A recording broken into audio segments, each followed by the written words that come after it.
બોલિવૂડની અંદર કિશોર કુમાર થઈ ગયા, બરાબર. હાથી મેરે સાથીનું એક ગીત હતું, કમ્પોઝર હતા લક્ષ્મીકાંત પ્યારેલાલજી. એ ગીત ઘણીવાર કિશોર કુમાર પાસે ગૌરાયું પણ સક્સેસ ન ગયા કિશોર કુમાર. એટલે પછી લક્ષ્મીકાંત પ્યારેલાલજી એમ કીધું કે આ સોંગને આપણે આ પિક્ચરમાંથી રિમૂવ કરી દઈએ, કાઢી નાખીએ. ત્યારે કિશોર કુમારે એમ કીધું કાઢવાનું નથી, આ સોંગ બહુ સારું છે, કાઢવાનું નથી. આ સોંગ રફી સાહેબ પાસે આપણે ગૌરાવીએ.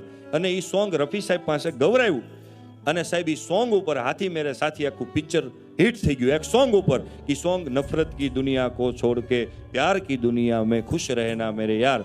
સાહેબ હું તમને એમ કહેવા માંગુ છું એ સમયની અંદર રફી સાહેબ કોઈ લુખેશ નહોતા કે કિશોર કુમારે એની ઉપર ઉપકાર કર્યો હોય. હેલો, કિશોર કુમારે એની ઉપર જાને કાંઈ વાંધો નહીં, તમતારે અમારી લાઈનમાં કોઈ 2-3 જણા હોય એનું એમ કહું ભાઈ ઓલો ભાઈ આટા મારે છે, એને પ્રોગ્રામ તમે આપો ને, ઈવડો તમારો કાર્યક્રમ કરી નાખશે. એમ નહીં, મારાથી આ કાર્યક્રમ નહીં થાય, મારી ક્ષમતા નથી, આ ક્ષમતા આ જ માણસની છે.